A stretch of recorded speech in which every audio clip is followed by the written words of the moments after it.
mililitros por kilo, algunos hasta 30, 40 mililitros por kilo, o versus la velocidad, incluso se puede dar cuenta usted en tiempo real. Sabemos que la bulimia, cuanto más pequeños los niños, es más cantidad por kilo de peso. Un recién nacido, por ejemplo, aproximadamente 20 mililitros por kilo de bulimia, pero en bulimia total es menos, de hecho. Versus por decir, un escolar, 75 mililitros por kilo, pero el volumen total es como 2.000 mililitros. Entonces, es importante tener en cuenta toda esta bulimia, pero sobre todo cómo está distribuida, porque ¿qué pasa cuando vemos por grupos etarios y sobre todo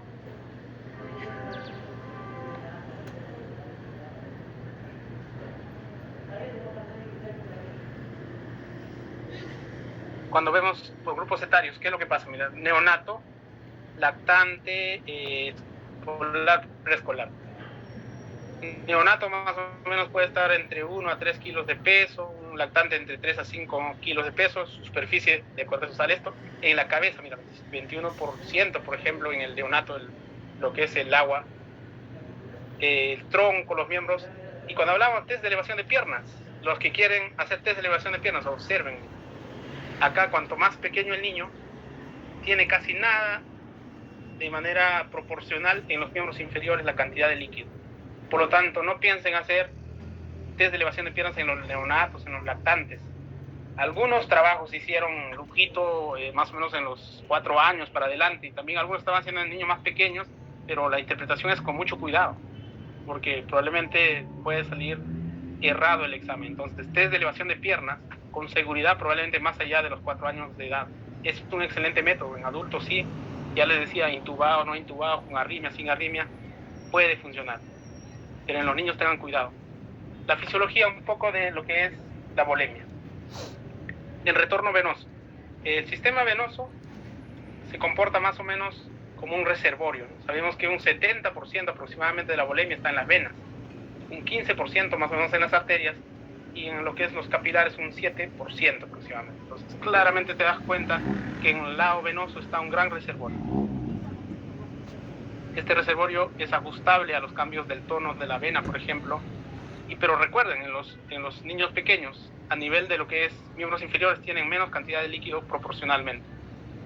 Entonces todo esto va a contribuir a un retorno venoso, pero este retorno venoso depende de algunos conceptos. Recuerden, en el corazón izquierdo, el flujo es variación de presión sobre resistencia. Es decir, el retorno venoso, que es un flujo sanguíneo acaba del lado, ya sea superior o inferior, o a la aurícula derecha, ese retorno depende mucho de la presión media circulatoria y la presión venosa central. Todo sobre la resistencia del vaso, o sea, de la vena, la resistencia de la vena. Entonces, ¿cómo obtenemos este concepto? ¿Cómo entendemos? Antes que me olvide, la presión venosa central no sirve para predecir respuesta a fluidos. Es decir, yo no puedo retar fluidos de acuerdo a la PVC. Tiene PVC de 5, le falta fluidos. O tiene PVC de 3, le falta fluidos. O al revés, tiene PVC de 10, ya no le falta fluidos. No. La PVC te sirve para hacer monitoreo, para hacer cálculos un poco del retorno venoso, un poco de la ecuación de Ohms que mencionábamos, pero no te sirve como por sí sola para predecir respuesta a fluidos. O sea, no se trabaja por retando, o ya no retando fluidos en base a PVC. Eso ya no se hace más. Muy bien, ¿cómo entendemos entonces el retorno venoso? Es decir, la variación de este flujo en términos de variación de presión sobre resistencia. Acá vamos a graficar la vena, como que es un reservorio de vena en general. Entonces, esta sangre venosa, que representa una gran cantidad de porcentaje, tiene una parte en la que se llama un volumen de reserva, es decir, un volumen no estresado. Y tiene además otro volumen que se llama el volumen circulante. Este volumen circulante es un volumen estresado. ¿Por qué estresado? Porque este directamente es el que participa en el retorno venoso hacia la aurícula derecha. Este volumen de reserva no participa directamente en lo que es el retorno hacia la aurícula derecha. Entonces, como se dan cuenta, es importante tener en cuenta este volumen estresado.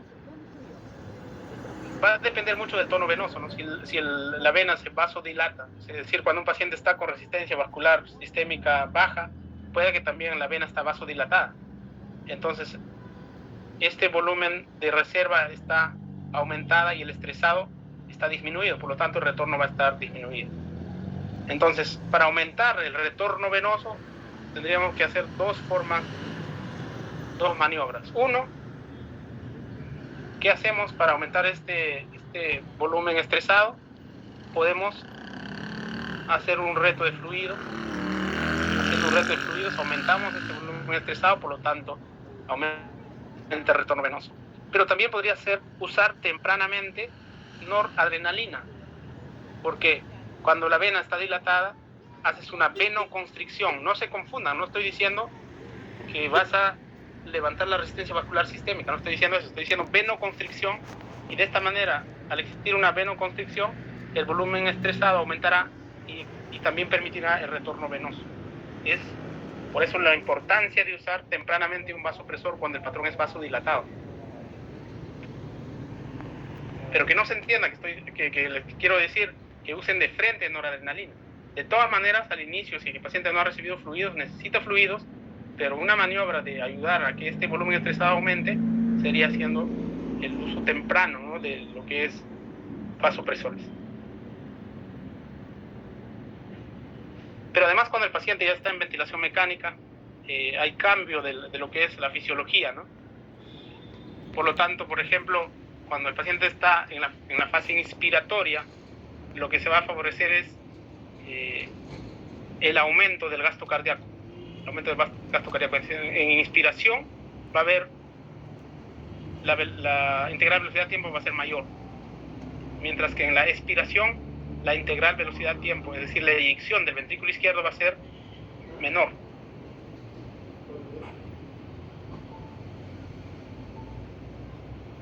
Esto lo que está representando son un apical 5 cámaras que está, digamos, invertida. Ventrículo izquierdo, cómo sale a nivel de la aorta, vas haciendo la integral velocidad-tiempo, aumentas la velocidad de trazado y sale esta imagen. Esto es lo mismo, solo que es un ventrículo de manera habitual, un apical 5 cámaras, en el tracto de salida o en la aorta, porque está haciendo variación de pico aórtico, puedes hacer y te sale estas imágenes, que son como los BTI, pero solo junto nada más.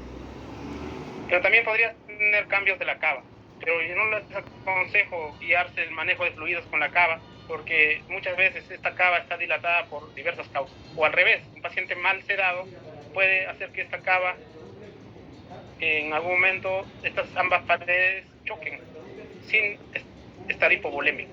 Entonces la cava hoy por hoy ha perdido mucha lo que es su validez, que antes se predecía incluso la PVC a partir de la cava. Hoy por hoy ya se tiene mucho cuidado y no se aconseja guiar el manejo en base a la cava, así que no voy a tomarme el tiempo de explicarles porque realmente no ayuda mucho. Todo lo que estamos haciendo finalmente es mejorar la entrega de oxígeno, es decir, el contenido arterial de oxígeno, sobre todo que nosotros podemos obtener el gasto cardíaco con un eco. Finalmente el objetivo final es una reanimación óptima, tanto con fluidos y hasta con vasopresores inotrópicos, para mejorar lo que es la entrega de oxígeno. Siempre recordando la ecuación de Ohms para lo que es la hemodinámica. Este mensaje quiero que se recuerde, por eso les pongo atención.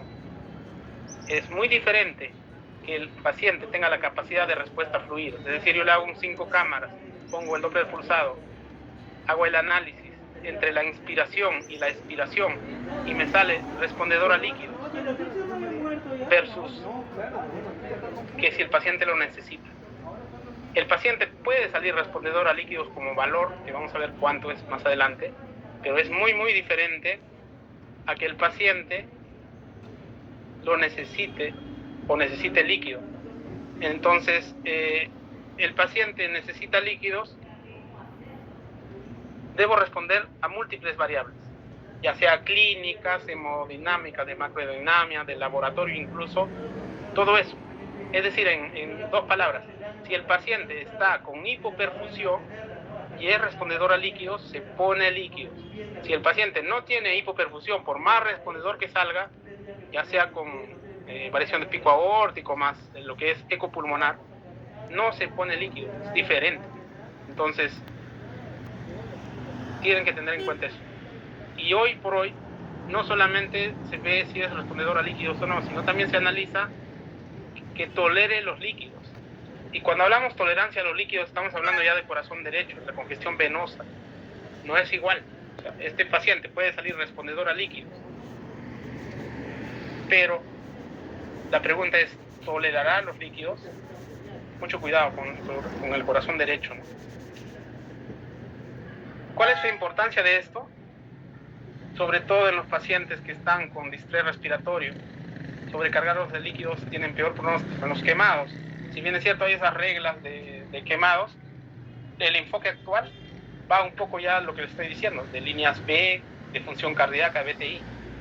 Entonces ya no es tanto como hacer esas reglas tan exigentes que nos mencionaban antes, ¿no? Los politraumatizados también hay que tener cuidado, porque al final de cuentas puede dar una mayor morbimortalidad. El agua pulmonar extravascular es un concepto importante a tener en cuenta. Aproximadamente va entre 5 a 7 mililitros por kilo. Eso depende de los grupos etarios también, pero aproximadamente para tener en cuenta 5 a 7 mililitros por kilo.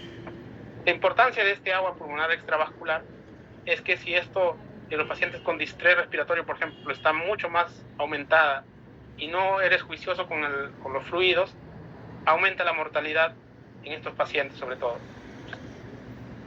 Y un poco es recordando las curvas de Frank Starling y Marit Philip.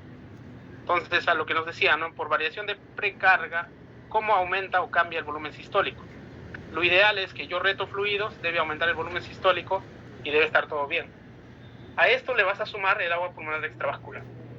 Entonces, a todo este concepto teórico, ¿cómo podemos agregar la herramienta del eco? La eco de la siguiente manera. El gasto cardíaco, ya sea del corazón derecho o del corazón izquierdo, variación de ese gasto cardíaco, predecir con variación de pico aórtico, la cava, un poco como complemento quizá, pero no al revés, o sea, primero la cava y después los otros no, sino como un complemento podría ser. Y un examen fundamental que parece básico, que hemos aprendido, es el pulmón. Es una pleura deslizante y una línea A es un pulmón seco. O sea, si quieres retar fluidos, tienen buena función cardíaca, predice el positivo para respuesta a fluidos, podrías hacerlo porque tienes un pulmón seco. ¿Qué pasa si este pulmón ya no es seco, sino se está convirtiendo en un pulmón de líneas B? Por más que tenga buena contractilidad, la posibilidad de que responda es mínima, porque vas a generar más congestión pulmonar.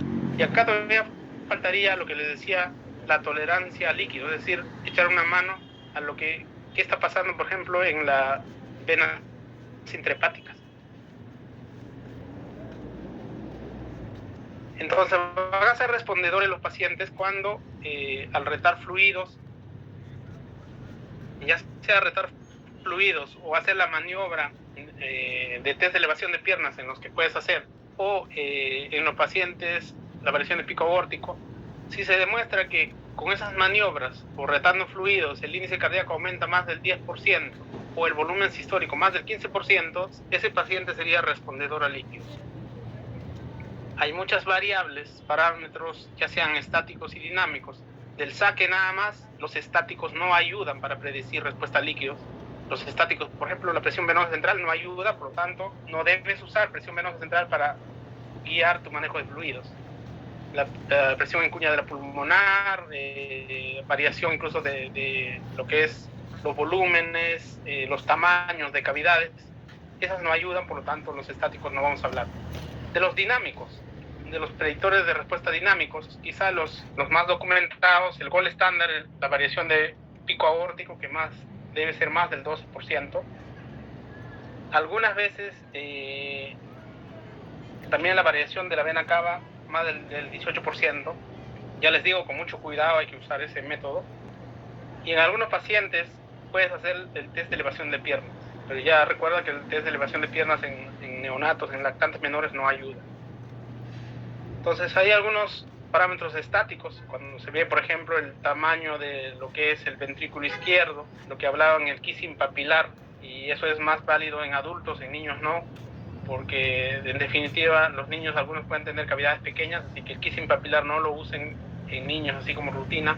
En los adultos sí hay varias otros criterios de hipovolemia, ¿no? Por ejemplo, el área de fin de diástole menos de 5.5, la E' menos de 8, el kissing papilar puede ser una forma de ayudar, ¿no? Pero en niños no, tengan mucho cuidado. En los niños, algunas veces podrías hacer una relación de la mitral, por ejemplo, E' más de 15, que podría predecir una PVC más de 10. Pero todos son parámetros estáticos, por lo tanto no se recomienda. Lo que es un poco de respuesta con parámetros de variación de vena cava, se podría usar algunas veces el índice de distensibilidad de la vena cava, que es, digamos, diámetros máximos menos el mínimo sobre el promedio del diámetro por 100. Esto, recuerden, cómo se hace, es a nivel de la vena cava inferior. Este trabajo es del 2013, hoy por hoy ya no se aconseja tampoco hacer el modo M, así que ya quedaría superado. Pero en los que se puede usar quizás sea con ventilación controlada, cuando la presión intraabdominal es normal, el ritmo sinusal. Entonces, pero de hecho, no es por desanimarlos, pero la vena cava es un poco, digamos, la que menos ayuda, ¿no? Y podría ser 18-12%. O también la colapsabilidad, ¿no? Cuando el paciente está en ventilación espontánea y no hay insuficiencia respiratoria, podría ayudar para predecir más del 50%, cuando, digamos, se colapsa más del 50%, la presión es baja, y cuando la cava no colapsa casi, sería una presión aparentemente, una PVC más de 10, ¿no? Que como le vuelvo a decir, tienen limitantes, así que no los aconsejaría. Test de elevación de piernas, lo que se hace, también variación de volumen sistólico, o puede ser en la cava, pero ya les digo que la cava no es tan buen marcador. Pero este test de elevación de piernas lo puedan hacer en niños no lactantes menores ni neonatos. Y un poco para entrar en tema, esto es, algún tiempo trabajé en el Bartolomé, realmente un hospital que me ayudó muchísimo en mi carrera. Y esta es una imagen, ¿no? El cual, este es el lactante cuando está en ventilación no invasiva. Miren, se está haciendo la eco, esta no es mi mano, es la residente. Y la pregunta sería, ¿cuál es el error? ¿Por qué hay un error en medir la velocidad pico aórtico? Esa sería la pregunta.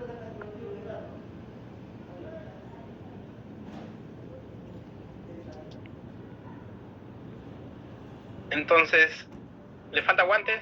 Bueno, lo ponemos los guantes, ya ataco los guantes. Ese no es el error. El error es que para hacer este método, si bien es cierto, es el gol estándar, la velocidad de pico aórtico, la variación de pico aórtico, es el gol estándar de predicción de líquidos en niños, el paciente tiene que estar en ventilación mecánica. El paciente no está en ventilación mecánica, por lo tanto el valor que te sale no tiene validez. Entonces, para hacer la variación de pico aórtico, lo único que tienes que hacer son 5 cámaras, que ya lo saben hacer, 5 cámaras, y el marcador del Doppler pulsado, o puedes poner justo en el tracto de salida, o en la aorta incluso, y salir estas imágenes al activar el Doppler pulsado. Tienes imágenes como que fueran BTIs, aumentas la velocidad en el equipo y te salen todas juntas. ¿Cuál es la característica que tiene que existir? El volumen tidal expiratorio por lo menos debe estar más de 8 mililitros por kilo para ser real, ¿no? También hicieron en trabajos en menores de volumen tidal, pero quizá para que existan estos cambios marcados, el volumen aconsejado es más de 10 mililitros por kilo. El paciente debe estar sedo relajado, no puede estar el paciente moviéndose. Entonces, en ventilación mecánica, sedo relajado, con frecuencia cardíaca que sea rítmica, un ritmo cardíaco rítmico, ese paciente sí podría hacer la velocidad de pico aórtico, que es el gol estándar. Así que tengan mucho cuidado al hacer el examen. No es que el niño se está moviendo y le hacemos el examen y eso es lo que vale, sino que tiene que tener todas esas características. ¿Ya? Entonces, la velocidad de pico aórtica, entonces tenemos los cambios, ¿no?, con el ciclo respiratorio. Cuando existe la inspiración es donde va a ser la velocidad pico más grande. Al momento de la expiración, la velocidad más pequeña. Lo único que se tiene que hacer, medir el pico En inspiración, restar sobre menos la expiración, todo esto sobre el promedio de estas velocidades por 100. Esa es la variación de pico aórtico. Entonces tenemos al paciente acá, tenemos dos casos, ¿no? En este momento tienes un pico de 1.29, y luego del reto tienes 1.32, 1.37. Otro caso, tienes variación en la reto 23 y 22. ¿Cómo se hace? Así de sencillo, en 5 cámaras. Reemplazamos los valores. La variación de pico aórtico será 100 la resta de velocidades, o sea, el mayor menos el menor sobre el promedio. Eso sale 17%. O sea, cuando sale más de 12, responde a líquidos. Luego de recibir líquidos, se vuelve a hacer el cálculo con estos valores nuevos y sale 4%, ya no responde todo. Al otro lado igual, se resta el mayor menos el menor sobre el promedio, sale 15 bolo, posbolo, ya sale el cálculo 5%, restando estos dos valores, el mayor menos el menor sobre el promedio por 100. Un caso más para que te quede claro, la variación del pico aórtico no es otra cosa que la velocidad máxima, es decir, en inspiración, menos la velocidad mínima en expiración, sobre el promedio de velocidades por 100. En 5 cámaras pones el Doppler pulsado, ya sea a la salida o en la misma aorta, y te salen estas imágenes. Frisas la imagen y tomas el pico más grande menos el pico pequeño. Es decir, el pico grande será en la inspiración y el pico pequeño en la expiración. Es decir, variación respirofásica. Y reemplaza los valores y te sale, en este caso, 85 menos 80 sobre el promedio, te sale exactamente 5.65% y ya no es respondedor. Tendría que ser más de 12 para ser respondedor. Tiene limitaciones, como se mencionaba, cuando hay problemas, por ejemplo, de actividad espontánea, como el caso que les dije, el error, ¿no? Está respirando el niñito en BNI, no se hace. Cuando el ritmo es sinusal, es válido. Cuando hay arritmias, no tiene validez. Y además, la velocidad del equipo tienes que setear también de manera adecuada. Los rangos de referencia van entre 7 y 12. Cuando este cálculo te sale más de 12%, el paciente responde a líquidos. Cuando te sale menos de 7%, no responde a líquidos. Entre 7 y 12, si no tiene lesión pulmonar, puedes poner líquidos. Si el paciente tiene distrés respiratorio, no se aconseja poner líquidos.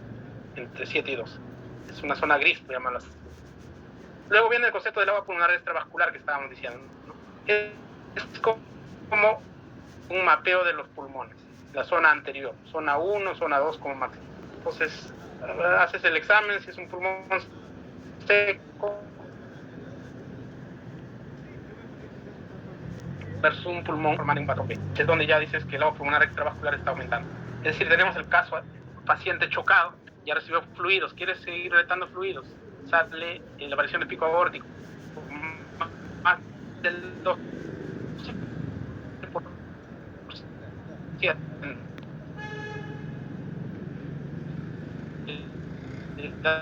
Es una pulmón, tienes una pleura deslizante, pulmón A, pulmón seco, vamos a seguir esta mano, todavía no hay subcrepitantes, el hígado puede estar conservado de tamaño incluso, ya sea tanto en pulmón derecho y en pulmón izquierdo. La congestión es bilateral, que si es en un solo lado quedaría las dudas. Entonces, ¿cómo valoramos, por ejemplo, la volemia? Es en los cambios respirofásicos.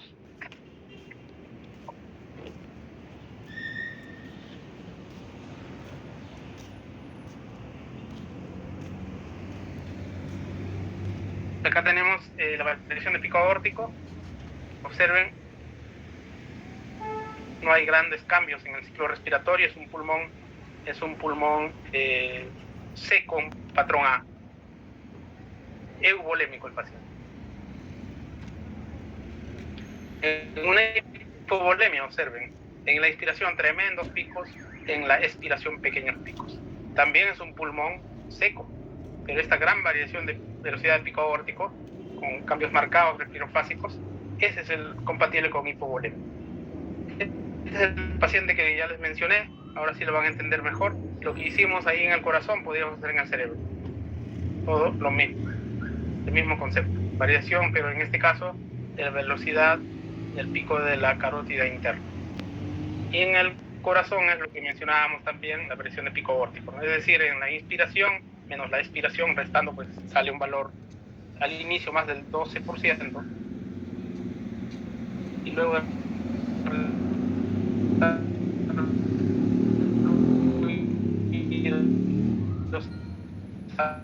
sale menos del 6, ya no van a hacer ese método. Lo que menciona ese método es que más o menos la relación ideal entre lo que es la vena cava inferior y cuando medimos la aorta debe ser como 1. Si esa relación va menos de 0,8, quiere decir que la aorta, relacionando la aorta, o sea, la vena cava inferior sobre la aorta mantiene su tamaño, pero la cava se vuelve pequeña, entonces la relación sería menos de 0,8. Probablemente podría ser en los pacientes con hipovolemia o deshidratados. No es el gol estándar, pero cuando no se cuenta podrían hacer también esa relación, ¿no? La vena cava inferior sobre la aorta. Si sale menos de 0,8 probablemente sea hipovolémico. En este caso, mira, tienes una cava bien dilatada que no cambia con el ciclo respiratorio, tienes la aorta, haces la relación y te sale 1,38, es decir, está hipervolémico, ¿no? Pero, como les vuelvo a decir, no usen un solo parámetro, hagan todo, falta el eco pulmonar, por ejemplo. Esto en niños quedó, digamos, no tan concluyente el estudio, por lo tanto no se aconseja. Entonces, como conclusión, podríamos decir que la ecografía cardiopulmonar juega un rol importante antes, durante y después de la fluidoterapia, y también con el uso de inotrópicos vasopresores. El objetivo final de la reanimación con fluidos es optimizar la entrega de oxígeno, es decir, cuando hay hipoperfusión y es respondedor a fluidos, recién se reta, si no, no. Los predictores dinámicos de respuesta a fluidos van a contribuir de una manera racional para el uso de volumen, no se usan los predictores estáticos. Olvídense de usar PVC para poner líquidos o quitar líquidos. Muy importante hacer el manejo individualizado, el multiparámetro, no se olviden, no solamente trabajen con una variable, sino muchas variables, la clínica, etcétera, etcétera.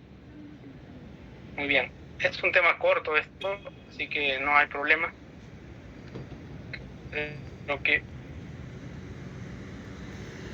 Ahora sí, ¿alguna pregunta de parte de usted? Doctor Dávila, entonces la variabilidad aórtica es únicamente cuando el paciente está intubado. Y si por ejemplo tenemos un paciente con CPAP, o sea, que no está intubado o que no está tampoco con CPAP, o sea, que está en no invasivo o que está sin soporte ventilatorio, o sea, no está tan mal al principio, ahí, ¿cuál podríamos usar? Por favor. Interesante pregunta. Lo primero, de entrada, función cardíaca. Si la contractilidad cardíaca está conservada, entonces la posibilidad de que ese ventrículo responda, el ventrículo izquierdo estamos hablando, ¿no? Porque el derecho es otro tema. El ventrículo izquierdo, si tiene buena contractilidad, no hay shunt, no hay CIB, no hay CIA, la posibilidad de que responda a fluidos tienes a favor. Pero eso es el corazón. El otro órgano que está cercano y trabajan de la mano es el pulmón. Si tienes un pulmón con patrón A en todos los campos anteriores, zona 1, zona 2, patrón A, pleura deslizante, es probable que ese pulmón con un reto de fluidos no se comprometa. Si además de eso tienes un lactato alto, tienes acidosis metabólica, el paciente está anúrico, no tiene globo vesical, entonces la posibilidad de que responda a fluidos es alta.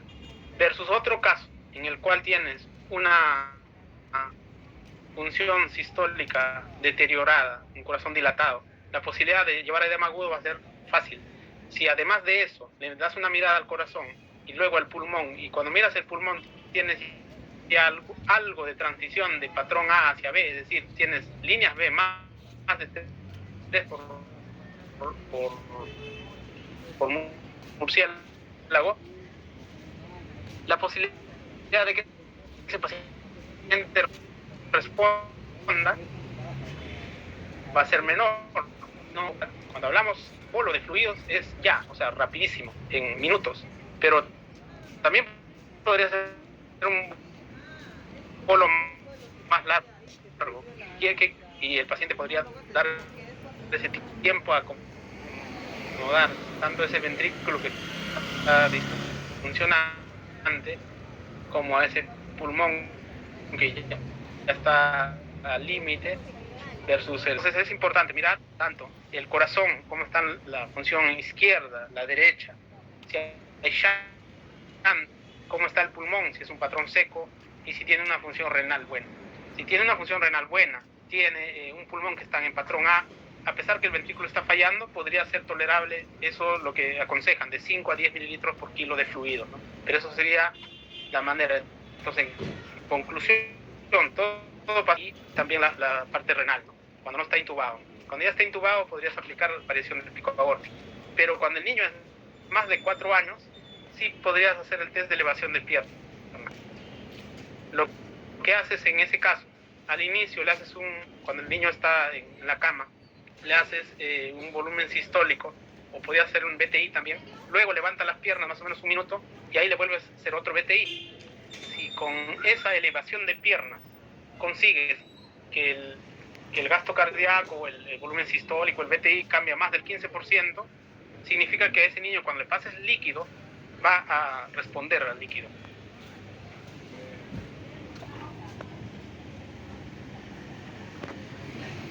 Gracias, doctor David. Doctor David, otra pregunta. Mire, estaba mencionando usted que también podría ver el gasto cardíaco si no hay defectos anatómicos, pues, ¿no? El gasto cardíaco también lo podría ver de la arteria pulmonar. ¿Y qué opina usted de repente si hago también el BTI en la arteria pulmonar o el BTI de repente en el cuello, en la carótida, ¿no? Porque a veces sacar el BTI del ventrículo izquierdo, perdón, de la aorta, quizás sea un poco más difícil, ¿no? ¿Qué opina usted de la carótida o de la arteria pulmonar? Claro, es una pregunta interesante, tentadora, ¿no? Para responder. ¿Por qué?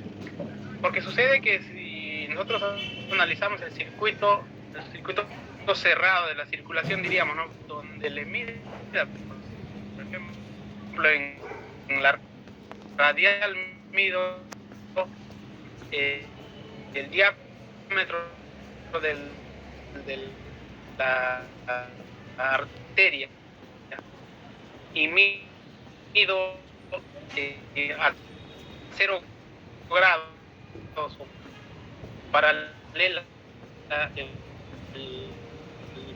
BTI de la radial, tendría donde está pasando y la integral velocidad tendría el gasto cardíaco. Pero niño, y eso en donde le encuentre el vaso, si me alineo bien y encuentro una buena medida del área de donde está pasando, le puedo hacer el gasto cardíaco en cualquier lugar. Pero en los niños tiene esa limitante. Incluso por eso hay métodos semi-invasivos en los niños, variación de la velocidad de la línea arterial, por ejemplo, que hay que interpretarlo con mucho cuidado cuando son pequeños, ¿no? O sea, porque ese concepto de la elastance y la capacitancia de los vasos es diferente en los niños, a diferencia de los adultos, que casi está conservado, ¿no? Entonces, pero si no tengo otra posibilidad, por decir, pues es un gran quemado, que el único lugar donde está sano, por llamarlo así, y no tengo otro lugar, es la arteria radial o la axilar, por ejemplo, y es el único lugar donde le puedo hacer el BTI, le puedes hacer, ¿no? Porque ahí lo que vas a ver es tendencia y no valores, no vas a ver un porcentaje, sino si en un inicio, por ejemplo, tenía un BTI de, por poner un número, 10, y haces un manejo y ese BTI se convierte en 15, quiere decir que has mejorado. Pero si al revés tiene un BTI de 20 y luego del manejo está al revés 10, y el manejo no está tan bueno, ¿no? Entonces ya ahí se ve tendencias, cuando no se tiene pues ventanas óptimas. Esos niños que pueden existir, niños con problemas complejos, ¿no? Más bien agregaríamos un poco más a tu pregunta. ¿Qué pasa si el paciente, bueno, como bien lo has dicho, el gasto del derecho es igual al gasto del izquierdo. Entonces siempre va a ser BTI de la pulmonar, si que no tiene shunt, no tiene CIB, no tiene CIA. ¿Y qué haríamos con los niños que sí tienen shunt, tienen un CIB, CIA? ¿Se puede interpretar de la misma manera toda la ecuación de Ohms? Hay que tener mucho cuidado porque en el momento del shunt puede cambiar. En esos niños, sobre todo neonatos, aconsejan hacer el gasto en la vena cava superior, ¿no? Que también se puede hacer el BTI de la cava superior, medir el diámetro y se puede hallar el gasto y un poco guiarse con ese gasto en vena cava superior para esos niños que tienen shunt. Pero igual, con mucho cuidado y múltiples variables, no solamente guiarse con esa única variable del gasto o del índice cardíaco de la cava superior, ¿no? Se podría hacer, pero esto. Doctor Dávila, gracias. Y había entendido, discúlpeme, corríjame por favor si he entendido mal, que la noradrenalina me podría ayudar a mejorar la circulación venosa, o sea, con la venoconstricción, y eso obviamente mejoraría la perfusión porque disminuiría pues la presión venosa, ¿no? Al mejorar el flujo venoso, ¿no? ¿Usted cree que eso también se podría usar cuando tengo, por decir, ¿no?, congestión venosa pulmonar, ¿no? ¿Podría ayudar de repente también la noradrenalina, doctor? Gracias.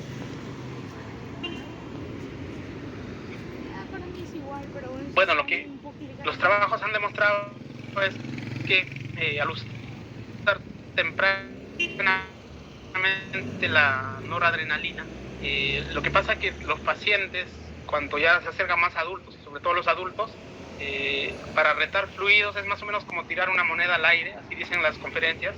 Es decir, si te cae cara o te cae sello, quiere decir que el 50%, es decir, de 2 pacientes, solo uno respondería a líquidos y valdría la pena seguir poniendo líquidos. Entonces, en ellos, por ejemplo, lo que han demostrado es que usando tempranamente vasopresores, como el retorno venoso se ve favorecido, y como ya tienes ese volumen estresado que mencionábamos aumentado, es que ya no necesitarían seguir poniendo fluidos, sino más bien se benefician del uso temprano de bastante cuidado, de acuerdo al grupo etario, ¿no?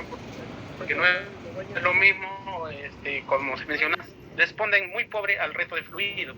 Ellos más bien tienen que ver mucho la modificación de la poscarga, ¿no? Es decir, la resistencia vascular. Entonces, igual, en un recién nacido también ya se puede usar noradrenalina. Lo que pasa es que la escuela actual que tenemos es que todavía siguen usando dobutamina, dopamina, pero cuando uno ve trabajos y cada vez ya mucho más grandes, tranquilamente, si está vasodilatado, así sea un neonato, debe usar noradrenalina, no tendría por qué no.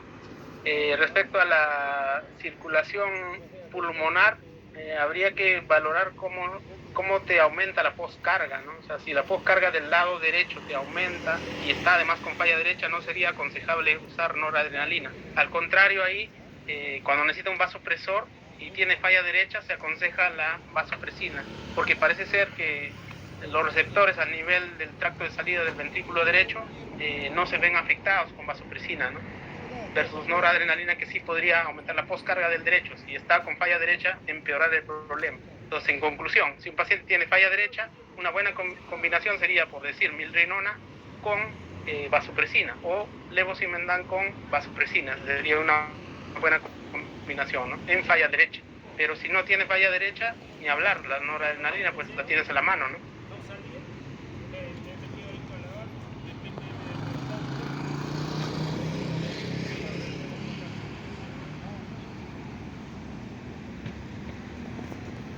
Muy bien, sé que este tema es muy apasionante, ya nos quedaríamos horas, pero también sé que algunos tienen que trabajar, etcétera, etcétera. Muy bien, muchas gracias. Yo creo que la siguiente seguimos y de acá con la multiorgánica podemos repasar algunos temas más. Gracias. Gracias, doctor. Buenas noches. Buenas noches con todos.